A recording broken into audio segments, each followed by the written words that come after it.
నియోజకవర్గ సమావేశానికి విచ్చేసినటువంటి అన్నదమ్ములకు అక్క చెల్లెలకు అందరికీ నా నమస్కారాలు.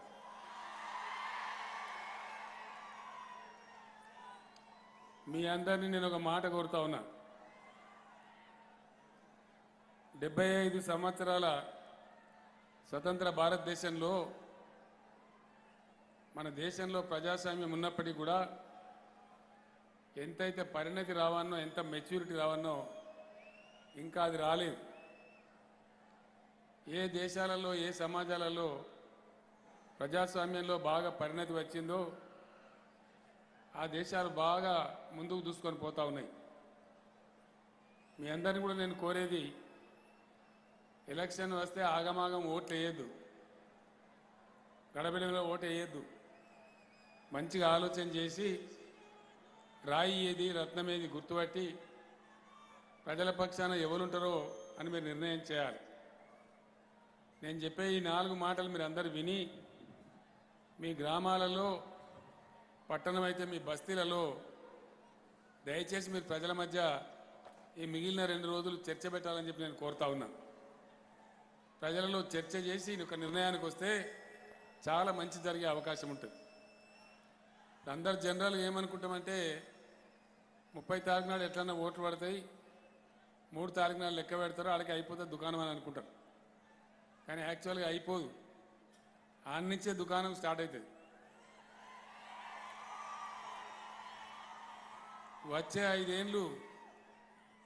5 ఏళ్ళ కోసం ఈ తెలంగాణ రాష్ట్ర భవిష్యత్తు కానీ, షాద్నగర్ నియోజకవర్గ భవిష్యత్తు కానీ, వ్యక్తిగతంగా మీ భవిష్యత్తు కానీ మీ ఓటు నిర్ణయిస్తుంది. ప్రజాస్వామ్యంలో ప్రజల దగ్గర ఉండే ఒకే ఒక వజ్రాయుధం మీ ఓటు. ఆ ఓటు దుర్వినియోగం చేస్తే, చెడ్డ వాళ్ళకి వేస్తే చెడ్డ ఫలితాలు వస్తాయి, మంచి వాళ్ళకు వేస్తే మంచి ఫలితాలు వస్తాయి. మీరందరూ చూస్తున్నారు, మన దేశంలో ఎలక్షన్ వచ్చిందంటే పెద్ద లొల్లి గాయి గత్తర అన్ని అబద్ధాలు. ఇష్టం నోటికి ఏది వస్తే అది ఇలా పూట గడవాల గెలవాలి కాబట్టి పచ్చి అబద్ధాలు చెప్పడం, లేనిపోని బదనాములు పెట్టడం, అబాండాలు వేయటం, ఇదంతా కూడా ఒక తమాషాలాగా తయారైంది మన దేశంలో. అట్లా జరగనీయద్దు, జరగకూడదు. అందుకే నేను కోరింది ప్రజాస్వామ్యంలో పరిణతి పెరగాలని. పార్టీ ఏం జరుగుతుంది, ఎలక్షన్ వస్తే పార్టీ నుంచి ఒక వ్యక్తి నిలబడతాడు. తప్పకుండా మీరు వ్యక్తుల గురించి ఆలోచన చేయాల్సిందే. ఇక్కడ బీఆర్ఎస్ అంజయ్ యాదవ్ గారు ఉన్నారు,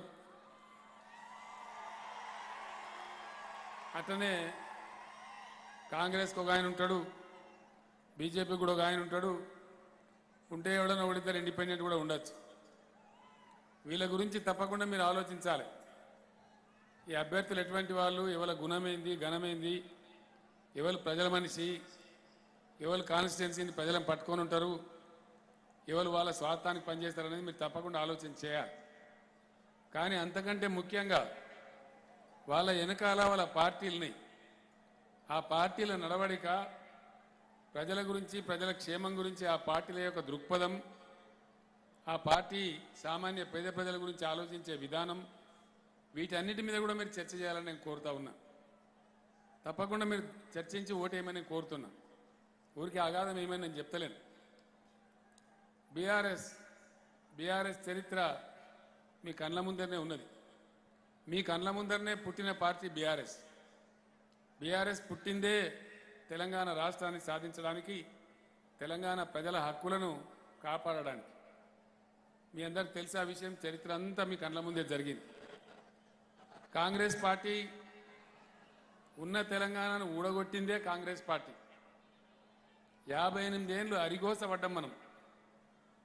ఆనాడు సిటీ కాలేజీలో ఇడ్లీ సాంబార్ గోబ్యాక్ అని ఉద్యమం జరుగుతుంటే విద్యార్థులను కాల్చి చంపేసి తెలంగాణ ప్రజలు వద్దు మొర్రో అని మొత్తుకుంటుంటే జబర్దస్తిగా తీసుకుపోయి ఆంధ్రలో కలిపినారు. ఏం గతి అయింది మన గతి? ఎంత బాధపడ్డం, ఎన్ని కరువులకు గురైనం.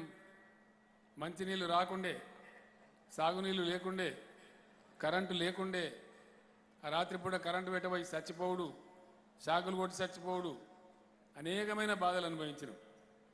ఎక్కడెక్కడనో బతకబోవుడు, గతిలేని పరిస్థితి అయింది గ్రామాలలో ఉన్న వాళ్ళకు. మీ అందరికీ తెలుసు ఆ విషయం. షాద్నగర్ కూడా చాలా తీవ్రమైన కరువులో ఉన్నటువంటి ప్రాంతం, మంచినీళ్ళ కూడా గొడగొడ ఏడ్చిన ప్రాంతం. షాద్నగర్ పట్టణంలో కూడా 4-5 రోజులకు వారానికి ఒకసారి నీళ్ళు వస్తుండే, ఒక్కొక్కసారి అయితే 15 రోజులకు కూడా నీళ్ళు రాకపోతుండే. అరిగోసపడ్డ ప్రాంతం. ఇదంతా చేసిన కారణం ఎవరంటే కాంగ్రెస్ పార్టీ. తెలంగాణను మునుగొట్టి నాశనం చేసిందే కాంగ్రెస్ పార్టీ. 69లో ఉద్యమం వస్తే 400 మంది పిల్లలు కాల్చి చంపినారు. ఆ ఉద్యమం బంద్ అయిపోయింది. మళ్ళా దోపిడీ మొదలుపెట్టినారు. 2001లో గులాబీ జెండా ఎగిరి మళ్ళా మనందరం బయలుదేరితే కొద్దిగా గిలగిల అనగానే 2004లో మన దగ్గరకు వచ్చి మనం పొత్తు పెట్టుకుందాం, మేము తెలంగాణ ఇస్తామని చెప్పినారు. సరే నమ్మి మంచి మాట అని చెప్పి పొత్తు కలిసినాం. పొత్తు ఫలితం వాళ్ళకు బ్రహ్మాండంగా వచ్చింది. ఇక్కడ స్టేట్లో అధికారం వచ్చింది, అక్కడ ఢిల్లీలో కూడా అధికారం వచ్చింది. మరి అన్నమాట మీద ఉండి 2005లో 2006లో తెలంగాణ ఇయ్యాలి కదా, ఇయ్యలే. ఇయ్యకపోగా దోకా చేసింది. టీఆర్ఎస్ పార్టీని చీల్చే ప్రయత్నం చేసింది. ఎమ్మెల్యేలను కొనుక్కునే ప్రయత్నం చేసింది. ఉద్యమాన్ని మళ్ళా ఆగం పట్టేయాలని సూచింది. ఇది కూడా మీ కళ్ళ ముందరనే జరిగింది, మీ సాటుకు జరగలే. చివరికి నాకు తిక్కరేగి నేను కేసీఆర్ సచ్చుడో తెలంగాణ వచ్చుడో ఏదో ఒకటి తేలాలే, కేసీఆర్ శవయాత్రన తెలంగాణ జైత్రయాత్రన అని చెప్పి ఆమరణ దీక్ష కూర్చుంటే అప్పుడు దిగి వచ్చి ప్రకటన చేసినారు. 33 పార్టీలు ఈ దేశంలో మనకు మద్దతు ఇచ్చినాయి. మళ్ళా దోకా చేసి నడుపుకునే ప్రకటన చేసి ఇచ్చిండ్రా, ఇయ్యలే. మళ్ళా సకల జనుల సమ్మె, ఉద్యోగస్తులు కార్మికులు ప్రపంచమంతా రోడ్ల మీద పడి అనేక మంది పిల్లలు చచ్చిపోయి మళ్ళా 2 ఏళ్ళు తిప్పల పడితే ఇక దిక్కులేదురా బిడ్డానికి అప్పుడు దిగొచ్చింది. ఇది కాంగ్రెస్ చరిత్ర. ఇది కూడా మీ అందరికీ తెలుసు, మీ కళ్ళ ముందే జరిగిన చరిత్ర. అందుకే ఓటు వేసేటప్పుడు ఆగమాగం వేయొద్దని నేను చెప్తా ఉన్నా. దయచేసి ఎవడో చెప్పిండని ఆగమాగం వేయద్దు, ప్రలోభాలకు లోబడి అసలే వేయద్దు. చాలా జాగ్రత్తగా ఆలోచించి మీరు నిర్ణయం తీసుకోవాలి. కాంగ్రెస్ గవర్నమెంట్లో అన్ని బాధలే. మళ్ళీ ఇప్పుడు కాంగ్రెస్ వాళ్ళు మాట్లాడుతున్నారు, మేము గెలిస్తే మళ్ళీ ఇందిరమ్మ రాజ్యం తెస్తాం. ఎవరికి కావాలి ఇందిరమ్మ రాజ్యంలో? ఏం మంచి జరిగింది, ఏం లాభం జరిగింది, ఎవరు బాగుపడ్డారు? ఇందిరమ్మ రాజ్యం చక్కదనం ఉంటే ఎన్టీ రామారావు పార్టీ పెట్టి 2 రూపాయల కిలో బియ్యం ఎందుకు ఇవ్వాల్సి వచ్చింది? అప్పటిదాకా ఆకలి కడుపులే కదా. ఎన్టీ రామారావు 2 రూపాయల కిలో బియ్యం పెట్టేదాకా ఆకలికే తెచ్చినాం కదా. ఎందుకు పెట్టాల్సి వచ్చింది ఎన్టీ రామారావు పార్టీ? ఇందిరమ్మ రాజ్యం చక్కదనం ఉంటే. ఆనాడు మాట్లాడితే మత కల్లోలాలు, కర్ఫ్యూలు, గడబళ్ళు, చివరికి ఎమర్జెన్సీ పెట్టి లక్షలాది మందిని కొంచెం పోయి జైళ్ళల్లో వారేసినారు. ప్రజలకు అన్నం పెట్టలే. మళ్ళీ ఇప్పుడు ఇందిరమ్మ రాజ్యం.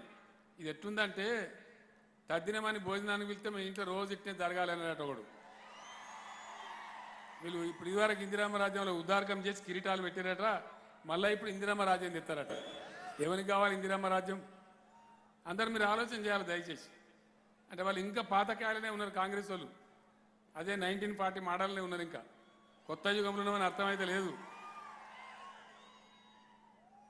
బీఆర్ఎస్ గవర్నమెంట్ వచ్చింది, కొట్టాడి కొట్టాడి తెచ్చుకున్న తర్వాత గవర్నమెంట్ వచ్చింది.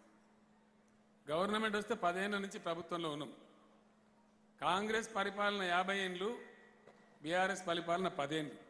దయచేసి ఆలోచన చేయాలి. ఈ 10 ఏళ్ల కన్నా ముందు మన బతుకులు ఎట్లుండే, ఇవాళ మన బతుకులు ఎట్లా ఉంది, ఈ విషయాలు తప్పకుండా ఆలోచన చేయాలి. మేము వచ్చిన తర్వాత పేదల సంక్షేమం అందరికన్నా ముందు చూసినాం.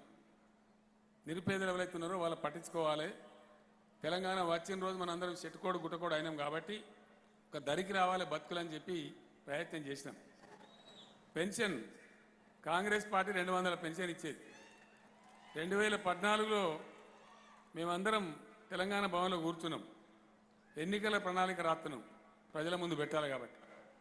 నేను వాళ్ళని ఒక మాట అడిగిన, అసలు ప్రభుత్వం పెన్షన్లు ఎందుకు ఇవ్వాలి, ఎందుకు ఇస్తారు పెన్షన్లు? దానికి ఏమైనా అర్థం తాత్పర్యం ఉన్నదా? వాటికి తమాషకు సెకిల్గిల్ చేయడానికి ఇస్తామా? అంటే మీ ఉద్దేశం ఏంటి సార్ అన్నారు. నేను ఒకటే మాట చెప్పిన, సమాజంలో అనుకోకుండా కొంతమందికి బాధపడతారు, కొంతమంది విధి వంచితులు అవుతారు. ఒక అమ్మాయికి భర్త చనిపోవచ్చు, ఇంకా కొంతమంది భర్తలు విడిచిపెట్టిన వాళ్ళు ఉండవచ్చు, ఒంటరి మహిళలు. అట్లనే కొంతమంది ముసలి వాళ్ళు అయితే వాళ్ళకు చూసే వాళ్ళు ఉండొచ్చు, లేకపోవచ్చు. ఇవాళ మనం బాగున్నాం దేవుని దయ వల్ల ఈ రోజు వరకు. అనుకోకుండా ఒక యాక్సిడెంట్ అయితే మనకు కూడా ఒక కాలో చేయకపోవచ్చు, అంగవైకల్యం రావచ్చు. అది భగవంతుని దయ. ఇట్లా ఎవరైతే విధి వంచితులైతారో, బాధకు గురవుతారో వాళ్ళని చూసే బాధ్యత కూడా మన సమాజం మీదనే ఉంటుంది. సమాజానికి బాధ్యత వహించే ప్రభుత్వం మీదనే ఉంటుంది. మరి అటువంటిప్పుడు 200 ఇస్తే ఎవరు ముక్కలు పెడతారు, దాంతో ఏమవుతుంది అని అడిగినండి. మీరు ఏం కోరుతున్నారు సార్ అన్నారు. నేను చెప్పిన కనీసం మనం పెన్షన్ ఇచ్చిన వాళ్ళు బిర్యానీ తినకుండా మంచిదే, కానీ 2 పూటల వాళ్ళజాల వాళ్ళు ఇంత పప్పో పులుసో తిని వాళ్ళ ఇంట్లో ఉంటే సరిపోయే. ఇంత పెన్షన్ రేషన్ కార్డు ఇస్తే వాళ్ళ బతుకు వాళ్ళు బతకాలని చెప్పాను. అందుకే స్టార్టింగ్లో దాన్ని 1000 రూపాయలు పెట్టినాం. రాష్ట్ర సంపద పెరిగింది. నెక్స్ట్ టర్మ్లో 2000 చేసినాం. ఇప్పుడు ఇంకా మన సంపద పెరిగింది. ఈ ఎన్నికల తర్వాత పెన్షన్లు 5000 రూపాయలు ఇస్తామని మనవి చేస్తా ఉన్నా. పెన్షన్లను డెఫినెట్గా 5000 రూపాయల వరకు తీసుకెళ్తాం. మొదటి సంవత్సరం 3000 ఇచ్చి తర్వాత సంవత్సరానికి ఇంత పెంచుకుంటూ ఈ టర్మ్ ముగిసే లోపల 5000 రూపాయలు తీసుకొని పోతాం. సంక్షేమం. గతంలో ప్రసవం కావాలి అమ్మాయి అంటే పెద్ద బాధ. ఆ ప్రైవేట్ వాళ్ళ దోపిడీ, ఇష్టం వచ్చిన ఆపరేషన్లు చేసుడు, చాలా గందరగోళం ఉండే. ఈరోజు అమ్మఒడి వాహనాలు పెట్టి బ్రహ్మాండంగా వాళ్ళకి న్యూట్రిషన్ కిట్లు కూడా ఇచ్చి అమ్మఒడి వాహనాలని తీసుకెళ్ళి పరీక్షలు చేసి వాళ్ళకి తగు రీతిలో మందులు ఇచ్చి మళ్ళీ డెలివరీ టైంకు డెలివరీ చేయించి అమ్మాయి పుడితే 13,000 ఇచ్చి అబ్బాయి పుడితే 12,000 ఇచ్చి కేసీఆర్ కిట్ కూడా చేతిలో పెట్టి మళ్ళీ దర్జాగా అదే అమ్మఒడి వాహనంలో వాళ్ళ ఊర్లో తీస్తూ ఉన్నారు. బస్తీ అయితే వాళ్ళ బస్తీలో తీస్తూ ఉన్నారు. అదేవిధంగా కంటి వెలుగు అనే ఒక ప్రోగ్రాం వస్తుందని ఎవడన్నా ఎప్పుడన్నా కళలో కూడా అనుకున్నామా? కంటి వెలుగు ప్రతి ఊరికి డాక్టర్లను పంపించి, కండ్ల డాక్టర్లను పంపించి 3 కోట్ల మంది కండ్ల పరీక్షలు చేసి 80 లక్షల మంది పేదవాళ్లకు ఉచితంగా ఫ్రీగా కండ్లద్దాలు ఇచ్చినాం. ఎప్పుడన్నా అనుకున్నామా? ఇది మానవీయ కోణంలో పేద సాధాలను ఆదుకోవాలని చెప్పి ఇట్లాంటి అనేక కార్యక్రమాలు చేసుకుంటూ వచ్చినాం. ఎవరైనా అమ్మాయి పెళ్లి చేసుకుంటే కళ్యాణ లక్ష్మి, షాదీ ముబారక్ అని 1 లక్ష రూపాయలు సాయం చేసుకుంటూ ఉన్నాం. దీని తర్వాత సంక్షేమం తర్వాత మనం ముందరేసుకున్నది వ్యవసాయం, రైతాంగం. అప్పటికంతా ఆగమాగం ఉండే, భూగర్భ జలాలు అడగంటి పైనుండే, 700, 800 ఫీట్లు ఇస్తే బోరు, కరెంటు రాదు, పెద్ద బాధ. వ్యవసాయాన్ని స్థిరీకరించాలి, రైతాంగాన్ని కాపాడుకోవాలని చెప్పి చాలా ప్రయత్నాలు చేసినాం. అన్నిటికన్నా ముందు మీ దగ్గర ఇంకా రావాల్సి ఉంది. మీ దగ్గర లక్ష్మీదేవిపల్లి రావాలి, పాలమూరు నీళ్ళు రావాలి, అది తర్వాత చెప్తా నేను. అయితే ఎక్కడైతే ప్రాజెక్ట్ నీళ్ళు పారుతున్నాయో, చెరువుల కింద నీళ్ళు పారుతున్నాయో దానికి పన్ను రద్దు చేసినాం. దానికి పన్ను లేదు. మిషన్ కాకతీయ కింద మొత్తం చెరువులు బాగా చేసుకున్నాం. షాద్నగర్ నియోజకవర్గంలో కూడా 220 చెరువులు మంచిగా చేసుకున్నాం. మీ కళ్ళ ముందే జరిగింది అదంతా. వర్షాలు పడితే చెరువు నిండితే భూగర్భ జలాలు ఉండాలి, బోరు నడవాలని ఆ చెరువులన్నీ బాగు చేసుకున్నాం. దాని తర్వాత 24 గంటలు ఫ్రీ కరెంట్ ఇస్తా ఉన్నాం.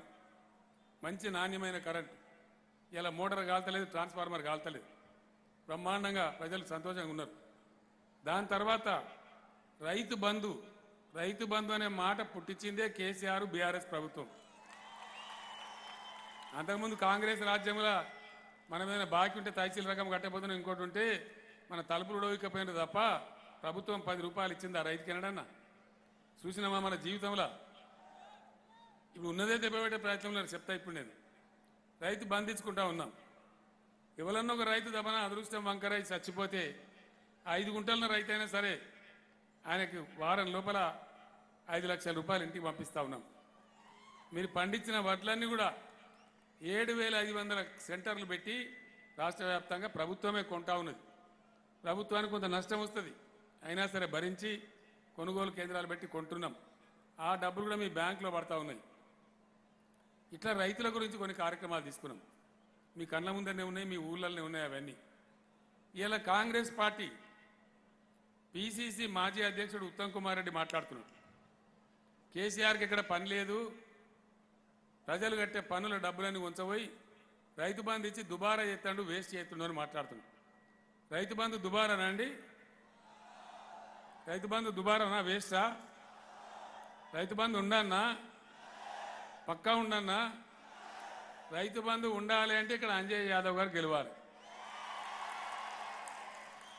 మీరు అంజయ్ యాదవ్ గారిని పెద్ద మేయర్తో గెలిపియండి.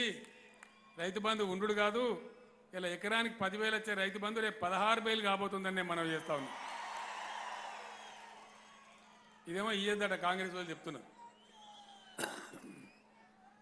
ఇప్పుడున్న పిసిసి ప్రెసిడెంట్ ఆయన చెప్తున్నాడు, కేసీఆర్ వేస్ట్ చేస్తాడు కరెంట్ అంతా, 24 గంటల కరెంట్ అవసరమే లేదు, 3 గంటలు చాలు ఉంటాడు. నేనైతే కాపోని నాకు కూడా వ్యవసాయం ఉంది, 3 గంటలకైనా నా పొలం పారుతుందా? దేశంలో పారుతుందా? ఎన్ని గంటలు ఉండాలి కరెంటు? 24 గంటలు ఉండాలి. 24 గంటల కరెంటు ఉండాలి అంటే కూడా అంజయ్ యాదవ్ గారు గెలవాలి. ఎందుకంటే ఒకటే మాట, సింపుల్ ముచ్చట, ఎవరైతే మన పరంగా యుద్ధం చేస్తాడో వాని చేతుల కత్తి పెట్టాలి, కానీ మంది చేతుల కత్తి పెట్టి అంజయ్ని యుద్ధం చేయమంటే ఆయన ఏం చేయాలి? అంతేనా? మన పరంగా ఉండే వ్యక్తి ఎవరు? అంజయ్యనా లేకపోతే కాంగ్రెస్ ఆయనా? మరి అంజయ్యని గెలిపితే అంజయ్య చేతుల కత్తి పెడితే ఆయన జోరుగా దింపుతాడు, 24 గంటల కరెంటు తెస్తాడు. మరి ఎవరో పిచ్చోని చేతుల కత్తి పెడితే మననే పొడతాడు, అంతే కదా? ఉన్న కరెంటు వీకెత్తారు. చాలా జాగ్రత్త, ఇది నవ్వులాట కాదు, ఇది జీవన్మరణ సమస్య రైతులకు. దీని తర్వాత ఇది ఇంకా డేంజర్ ముచ్చట చెప్తున్నారు. 3 ఏళ్ళు నన్ను ఎత్తికొట్టుకొని నేను ఆలోచన చేసి, నేను కూడా కాపోని కాబట్టి, రైతులు కాబట్టి, రైతుల భూములు ఇంతకుముందు ఎట్లుండే వీఆర్ఓ వెళ్ళినప్పుడు, పట్వారి వెళ్ళినప్పుడు, నీ భూమి నాకు రాసుడు, నా భూమి అంజయ్యకి రాసుడు, అంజయ్య భూమి ఇంకోనికి రాసుడు, పెద్ద గందరగోళం. ఆ పాత దొంగ స్టాంప్ పేపర్లు పుట్టించుడు, పెద్ద బీభత్సం ఉండే. చేసిన భూమిని మళ్ళీ రిజిస్ట్రేషన్ చేసుడు, ఎంత లంగ పని ఉండే. లక్షల రూపాయలు గుంజి తిన్నారు ప్రజల దగ్గర నుంచి, పేద రైతులను సతాయించింది. నేను ధరణి పోర్టల్ తెచ్చిన, ధరణి పోర్టల్ ఉన్నది. ధరణి పోర్టల్ పుణ్యమాని భూములు నిశ్చింతగా ఉన్నాయి. ఎవరి భూమిని ఎవరు గుంజుకునే పరిస్థితి లేదు. మేము ఏం చేసినాం, ధరణి పోర్టల్లో ప్రభుత్వం దగ్గర ఉన్న అధికారాన్ని తీసి మీ భూమి మీద యాజమాన్యాన్ని మీకు ఇచ్చినాం. మేము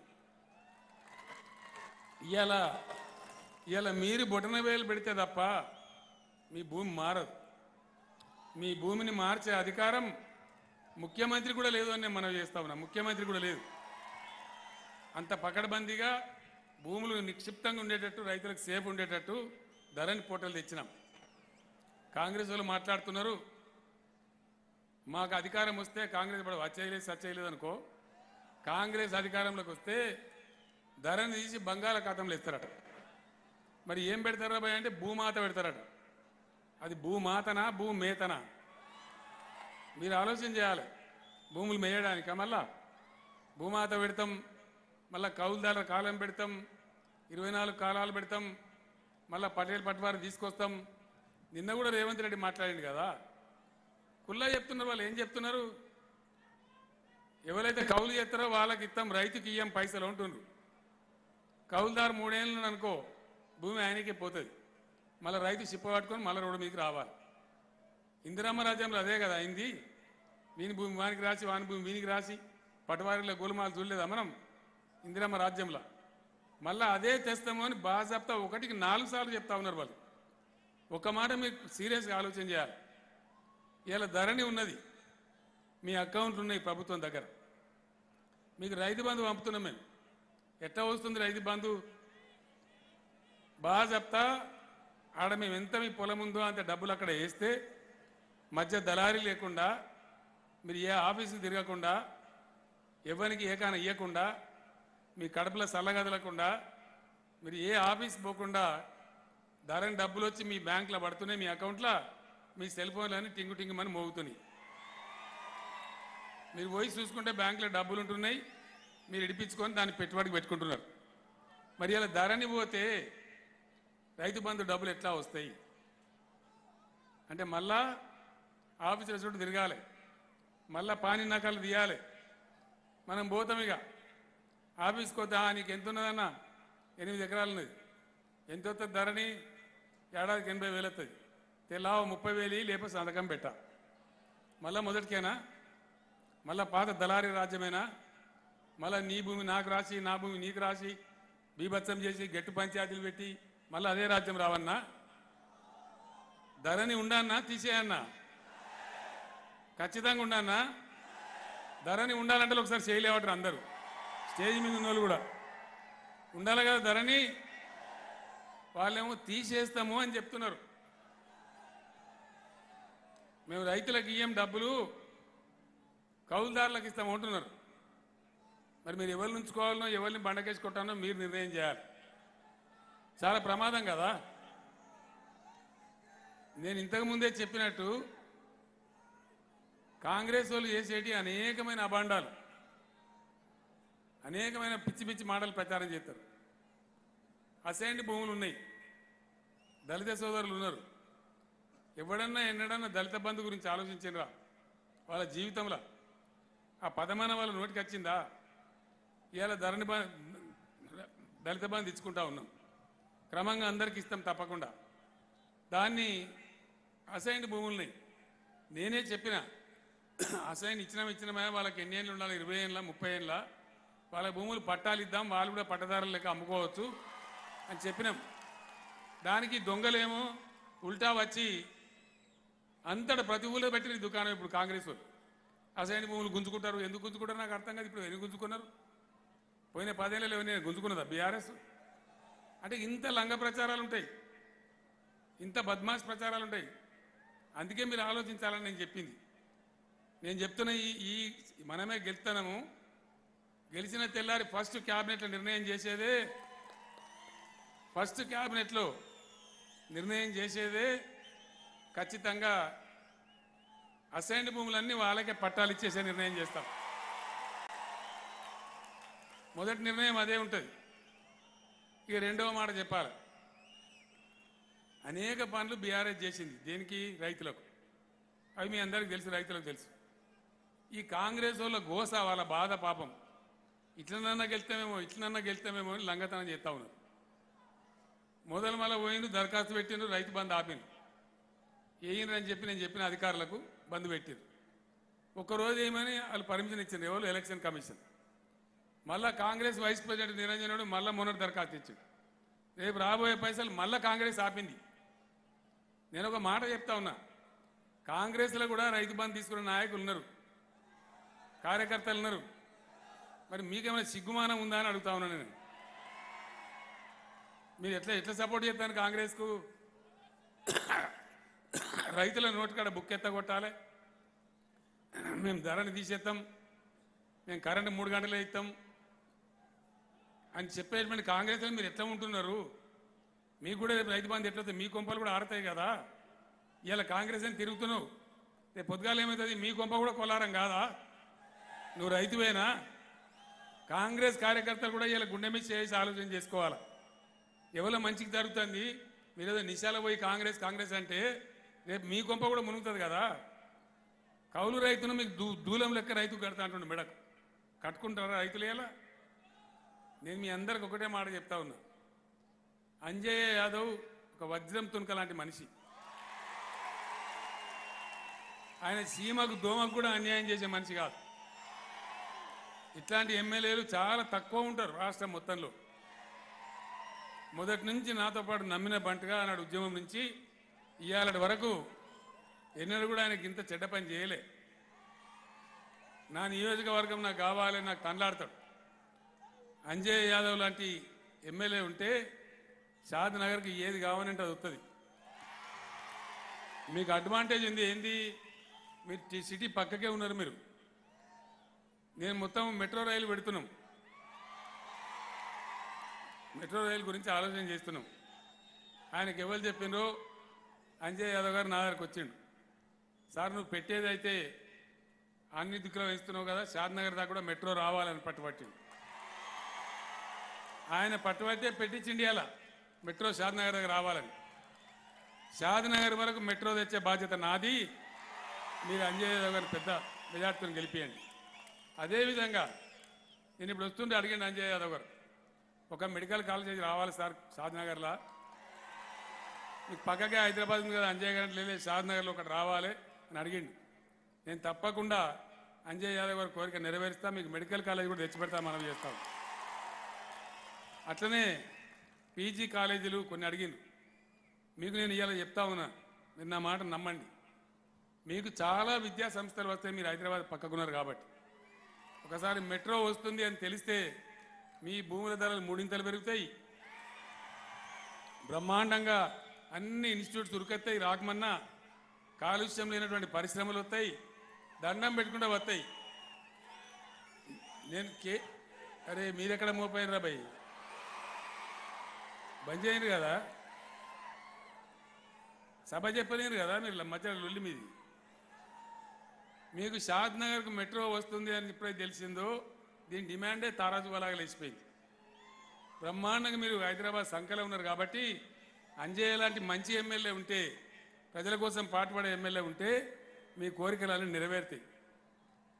లక్ష్మీదేవిపల్లి రిజర్వాయర్ ఆనాడు ఎవ్వరు నన్ను అడగలే, ఎవరు నాకు చెప్పలే. తెలంగాణ ఉద్యమంలో నేను కనిపెట్టిన పాయింట్ అది. తెలంగాణలో హైయెస్ట్ పాయింట్ మన కొందుర్గు మండలంలో లక్ష్మీదేవిపల్లె. అది పెడితే అక్కడ రిజర్వాయర్ వస్తే నెత్తి మీద కుండబెట్టినట్టే ఉంటుంది. అది అక్కడ రిజర్వాయర్ కావాలి. ఏం జరిగింది? ఇదే కాంగ్రెస్ నాయకులు పాలమూరు ఎత్తిపోతల పథకం కాకుండా దాని మీద స్టేలు తెచ్చి గ్రీన్ ట్రిబ్యునల్కి పోయి 196 కేసులు పెట్టింది. దాంతో నా పనులు ఆలస్యమైనవి. మొన్ననే మొత్తం కొట్లాడి క్లియర్ అయినాయి. పంపులు కూడా అయిపోయినాయి. నేనే పోయి ఒత్తిన. ఇక్కడ పెద్ద వాగు మీద కట్టేది కాదు లక్ష్మీదేవిపల్లి రిజర్వాయర్. అది రింగ్ బండ్ వేసుకొని కట్టుకుంటాం, నిమిషాల మీద అయిపోతుంది, పెద్ద సమస్య కాదు. మీకు తప్పకుండా లక్ష్మీదేవిపల్లిలో ఎక్కువ భూములు మునగకుండా తక్కువ భూములు మునిగేటట్టు ఆ రిజర్వాయర్ తెచ్చిచ్చే బాధ్యత నాది అని చెప్పి నేను చెప్తా ఉన్నా. అది తెలంగాణ కోసం ఇరిగేషన్ తెచ్చే దానిలో నా ప్లాన్ అది. అది ఎన్నటికైనా రావాల్సిందే, ఒక పూట వెనుక ముందు. ఈసారి మనమే గెలుస్తున్నాం. ఈసారి తప్పకుండా దాని పనులు కూడా స్టార్ట్ చేపిస్తానని మనం చేస్తూ ఉన్నాం. మీకు ఉద్దండాపూర్ నుంచి కూడా కొన్ని నీళ్ళు వస్తాయి కొన్ని ప్రాంతాలకు, ఈ షాద్నగర్ నియోజకవర్గంలో. ఒకసారి కొందుర్గులో లక్ష్మీదేవిపల్లి వచ్చిందంటే మొత్తానికి అక్కడి నుంచి బ్రహ్మాండంగా నీళ్ళు వస్తాయి. ఆ సాగునీళ్ళ బాధ కూడా పోతుంది. అనేక రకాలుగా షాద్నగర్ అభివృద్ధి కావడానికి అవకాశం ఉంది. కాబట్టి కాంగ్రెస్ పార్టీ చేతిలో పెట్టుకుంటే మొత్తం ఆగమాగం అవుతుంది. 10 ఏళ్ళ నుంచి అంజయ్య తిప్పలబడి ఆ రైల్వే ఓవర్ బ్రిడ్జ్ కానీ మంచినీళ్ళు కానీ నాతో ఒక్కొక్క మాట మాట్లాడి కొట్లాడి తెచ్చి పెట్టిన వ్యక్తి. నా ఏరియాకి ఏదైనా కావాలి చేసుకోవాలనే పేరున్న వ్యక్తి. అంజయ్య గురించి నేను మీకు ఎక్కువ చెప్పే అవసరం లేదు. అజాత శత్రువు, ఈగకు దోమకు కూడా అన్యాయం చేసే మనిషి కాదు. ప్రజల కోసం పనిచేస్తాడు తప్ప పొద్దున్న లేస్తే గీనే హైదరాబాద్ ఉంటుంది. కానీ ఆయన ఉండడు షాద్నగర్లో ఉంటాడు, హైదరాబాద్ ఉండడు. ఇక్కడనే ఉంటాడు, ప్రజల మధ్యలోనే తిరుగుతాడు. పొద్దున్న లేస్తే రోజు ప్రజలనే ఉంటాడు. ఇటువంటి మంచి మనిషిని గ్యారంటీగా మీరు కాపాడుకోవాలి.